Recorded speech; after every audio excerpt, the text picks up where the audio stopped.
Ready for some more soulful living? Yes. Yeah. I figure that's a pretty good wide berth of a title. You can talk about just about anything spiritual in the context of soulful living. So today is called Deep Intention.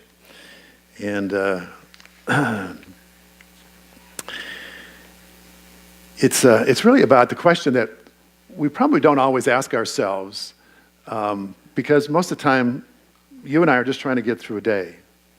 You know, we're just trying to get through another day. We're just trying to deal with our timelines and our deadlines and things we have to do and people we have to, meet with and the responsibilities of life. And, hopefully that's one of the values of a spiritual community. It's an opportunity to ask the deeper questions so that we can sort of bring ourselves, into that some sense of alignment with that which is really matters the most to us.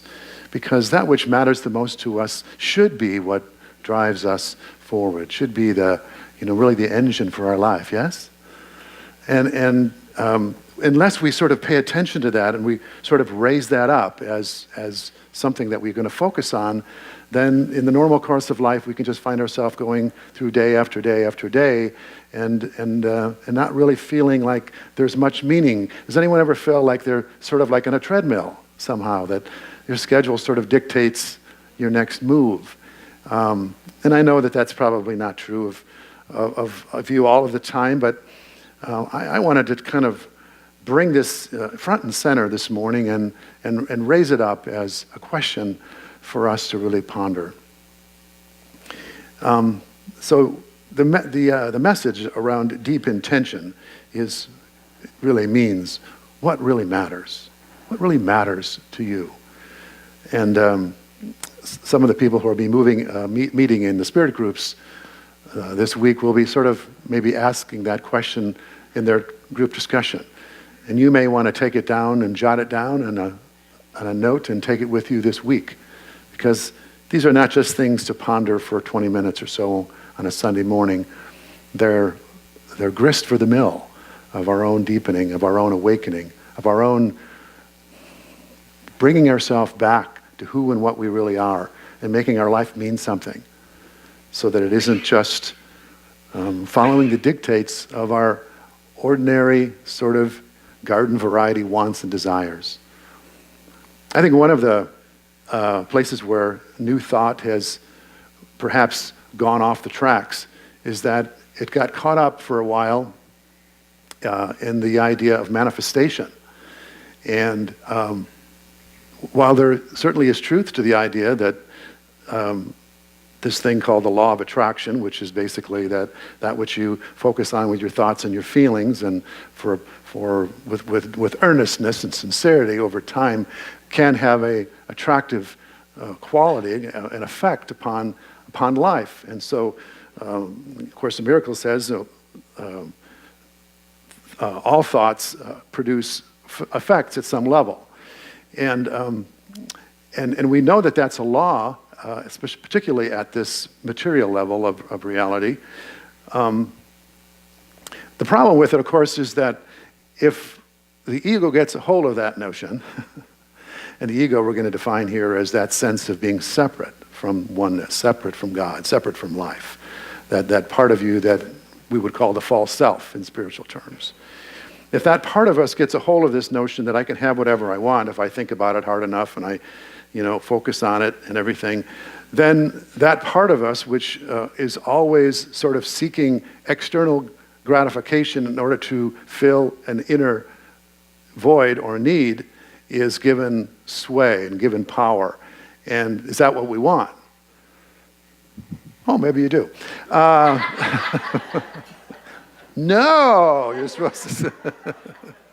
No, do we want that part of us that feels separate from God to run amok?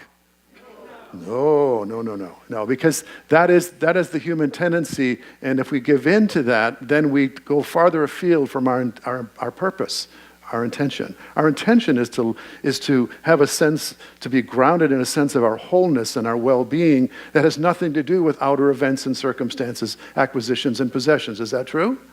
Isn't that what you would define spiritual well-being? Yes. So the thing about the law of attraction and the secret and all that stuff is that it was presented in a way that would entice that part of us that would want to make life better out there so we would feel better in here. Does that make sense? Yeah, but does that make good spiritual sense? No. Okay.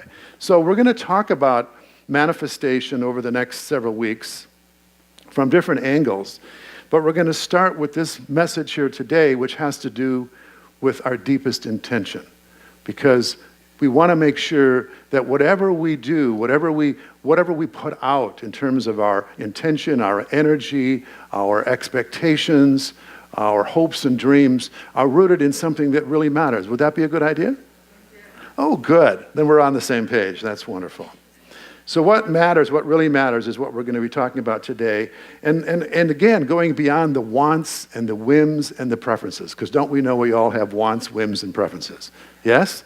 And it's not like we have to give them up. You'll be glad to know. We don't have to give them up. It's just that it's not the last question we want to ask regarding our motivation for something. So we may say, I want this, and I want that, and I want this, and I want her to be this way, and I want him to do that, and all those things. But what is it that we really want? What is the litmus test for determining where our intention should finally land, where we finally want to say, this is my deepest intention for life? And that's the one that we need to focus on. That's the one we need to spend time with. Rumi said a way to find that is he says this. He says, sometimes you hear a voice through the door calling you, as a fish out of water hears the surf. Ever feel like a fish out of water? And it hears the surf, and the surf says, come back, come back. And this turn toward what you dearly love, this turn towards what you dearly love saves you. You and I are sometimes very good at listening to the superficial desires and calls of wants and whims and preferences. But there's something deeper that is calling us, something more foundational to who and what we are. It's calling us, and sometimes that call is just a whisper. And that whisper sometimes can get drowned out by the railings of a needy ego mind. Anyone have one of those? You have friends, or you, former friends that acted that way. Now we all understand that. And so what we're wanting to do is to develop sort of a heightened sense of hearing, or a heightened sense of listening to in the midst of the storms of life and the conflicts that we have in our life and the challenges and all of what's competing for our time and our attention and our resources, and what matters to us is that we never lose that inner ear, that ear that's connected to the heart, that listens for that which would draw us back to who and what we are, to that homecoming experience where you already reside in the oneness with God. That is always whispering to me. It's always whispering to you. It's always seeking for you to come back, just like the father in the prodigal son story, allowed the son to go off and squander its riches and what it thought was going to be a better life, and ended up pursuing all of those sort of whims and preferences and desires. And then at the end of that egoic journey, it realized that what it really wanted was something much more fundamental, so much more sound and primary and primordial to its spirit, to come back to home, come back to its father, come back to its family. And you and I are being called back. And that doesn't mean that we don't get to go out and play. It doesn't mean that we don't get to go out and enjoy the delights of the human journey, and to pursue pleasure and to pursue things that appeal to us, and we can explore and we can experiment with all of what this life can offer us. This is just a reminder for you and for me that there is something that is deeper, that will be the ultimate recognition of and the satisfaction of this journey of seeking. So when we're tired of eating husks with the pigs, or whatever your version of doing something in life that is ultimately not satisfying, where will you turn? And this is the deep intention. This is to raise up in our awareness that which we know will finally satisfy that deep longing in us. Does this make sense? Yes. So, another way of looking at this is living without regrets. And I don't mean that we will live our whole life without regrets, but it's like from this moment forward, could we live in such a way where we would have little or no regrets about what we're doing, how we're living our life, what we're putting our attention on, how we're spending our money, how we're investing in our lives? Where are we choosing to spend our time? With who are we spending our time? What's left unsaid that needs to be said? What quality of love or forgiveness that we're capable of can we now bring forth, so that if this was our last day, we would have one less regret? There's a story from Tara Brach, who's a spiritual teacher in the Buddhist tradition, and she's talking with this woman whose husband had died of brain cancer when she was only 35 years old. And deeply in love, this couple, and it was just a huge loss, obviously, for her. And this woman did something when she found out about this diagnosis that I think speaks to this idea. She said, when they got the diagnosis, they knew that they only had about 6 months, not long. And so what got her through it was that she basically said to herself, no matter what, I don't want to have any regrets in this time. The flip side being, I really want to live this true to my heart. I really want to show up with kindness. And it was that guided her during that time. And he was in a whole lot of pain. It didn't matter. When she was exhausted or she was despairing, some part of her said, what does it mean to live this moment without regret? And the other side of that coin is, what would it mean to live right now my deepest intention? Because I know what my ego sometimes says. Do you know that one? I know what I want to do. I know what I should be doing, or I'd rather be doing. We see the bumper stickers everywhere, right? I'd rather be this, I'd rather be this. Nobody ever has the one that says, I'd rather be. Does anyone have this? How about we do that one at Unity Santa Barbara? People would go, you just left off. You'd rather be what? Because the ego focuses on object, and the spirit is interested only in subject, in being. So how do we want to live those moments without regret? How do we want to live our lives without regret? When I do a memorial service, I almost always say something along the lines of this, that, every one of us is going to have one of these in our life. And of course, we never think it's going to happen to us. And we sometimes put off those things which would be considered to be absolutely critical if you knew that this was your last day. And I always offer people to go through a meditation, and prayer being the language of the spirit that's not limited by time and space, and that we can still communicate with those who have gone on. And we can say to them those things perhaps that we failed to say, or we ran out of time to say, or we intended to say, and maybe it's a blessing, or maybe it's an appreciation, or maybe it's a forgiveness, asking for, offering of that.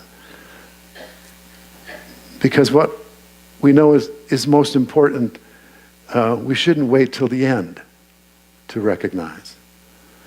And Stephen Levine wrote a book called A Year to Live. And in that book, he said, if you knew you only had a week to live, who would you call? And what would you say? And then he tagged it with, what are you waiting for? Because how many of us know how much time we have on this planet? We all think we know, but we know in every day people are surprised. Oh, today's my day. I didn't realize that. So living from our deepest intention.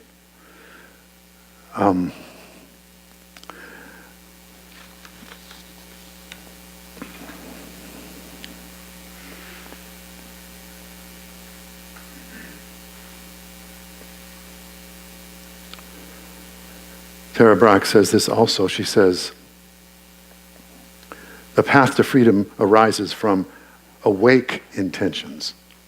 And that's what we're talking about here, is asking the deeper question from my sense of what really matters in my life. What is my intention in this situation? In my work, in my relationships. What is my intention? What is my deepest intention? She says there are no bad intentions, just misguided. Like they become narrow or superficial or mean-spirited or petty. Yeah? We know this one, right? And that misguided intentions all arise from a deficient, separate self. Misguided intentions only arise when I feel separate from the whole. Because when I feel separate from the whole, then I become very needy. And when I feel separate from the whole and I become needy, then my intentions are for me to find some way for somebody or something to fulfill that need in me. And that's a really heavy rap to put on someone, you know? That's a pretty heavy demand, that someone else needs to be responsible for my well-being, especially when I'm talking about my spiritual well-being. Yeah? I'm not talking about in relationships where we ask people to provide for things in relationship to us so that we can have harmony in our relationships. But ultimately, the deep needs that you and I have can only be filled by an awareness of the deep reality of our being, not by what somebody else does.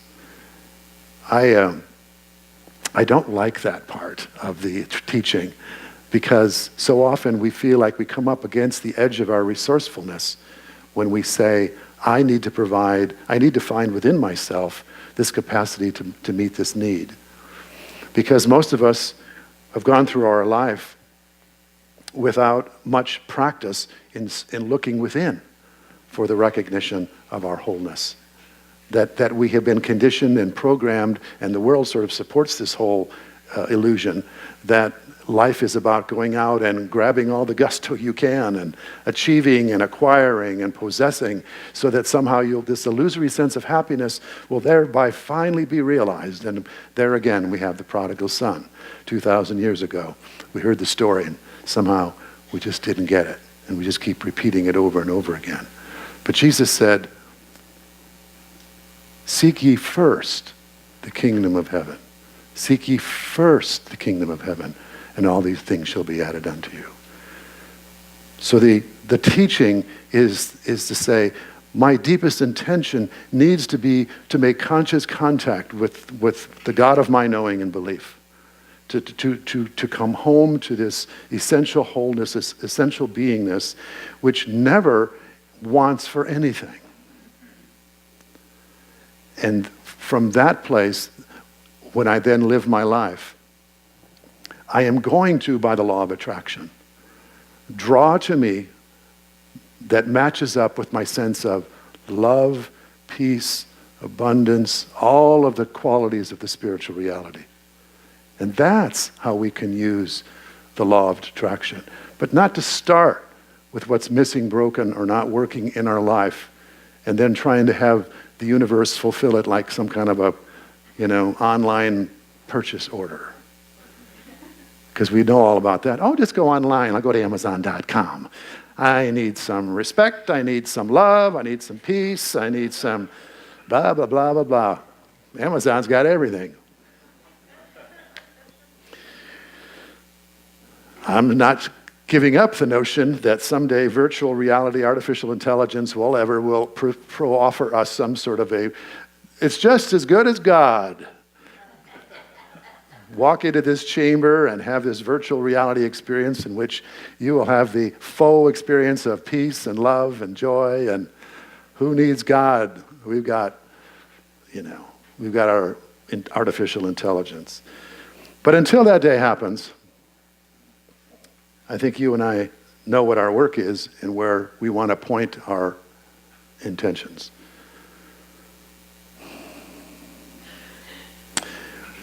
Jesus had this conversation with a Samaritan woman when he got to the well there, and she was sitting there, and he said to her, he said, "If you drink this water, you will thirst again. But if you drink of the water that I give you, you will never thirst." And you and I have been standing in our worlds, in our experiences, and we have been making demands upon the universe to fulfill us, to satisfy our thirsts and our hungers, and we have eaten and we have drank and we have been thirsty and we have been hungry again, and we just know at some level that this is not the water and the food that we're really seeking.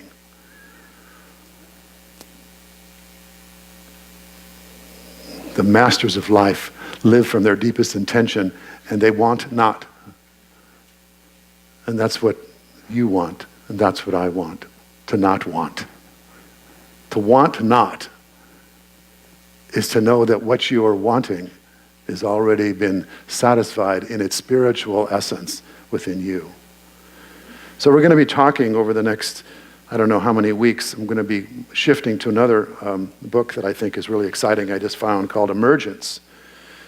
And it comes from this notion. It comes from this notion that we first have to become established in sort of feeling into what it would be like if we had all of our needs met. And to adopting that felt sense of well-being, of wholeness. Because our vibration can be influenced not just by actual reality, but can also be influenced by believed reality. And what we hold to see as a vision can change our brain cells and our nerve cells, and it can change our whole vibration.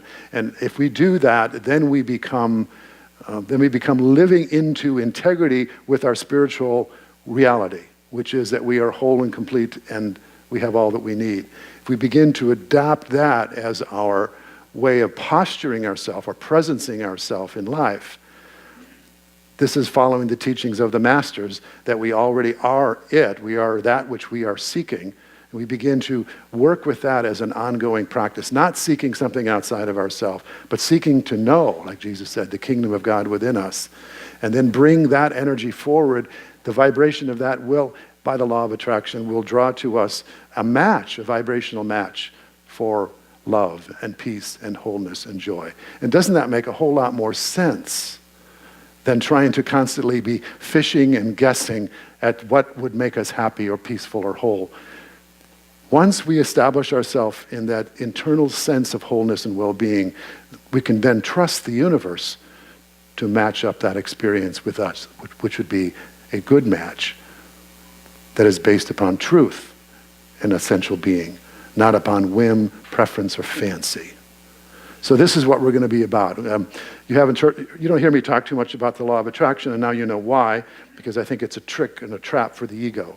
But coming from this particular perspective, I think it'll be very helpful for us to work with the law, but work with a law that is grounded in spiritual truth, not just an egoic desire. So I know some of you will have different opinions about this and tell me I'm wrong and whatever. That's all good. That's all fine. But this is what lives as a deep truth, and I think this is what the masters came to teach us, and maybe it just lost its way in the interpretations that have been brought forward. So that's what we're going to be doing. I just want to take a moment. Oh, I don't have the clock. Oh, but I have this. Okay, time's up. I'm going to stop now, but I want you to think, as between now and next week and beyond, what is your deepest intention? Maybe take a few notes when you leave here today, or spend some time in quiet. What are the deepest intentions for your life? That will begin a good practice for us to then use that as sort of a line of our day. We get up in the morning, we write down, my deepest intention for today is what? and you write it down. And then hopefully that is the kind of like the lens through which you then make your choices and your decisions. Would that make sense? Instead of just letting sort of, the part of us that's not necessarily so deep run our days. It can help us in our relationships. It can help us in our work. It can help us in all the ways that we express ourselves. We are here, like Mary Jo said, to realize and express our divine nature. If that's what we're here for, then let's start our days with that intention and see how that takes us forward. Amen? Amen. Blessings. Thank you.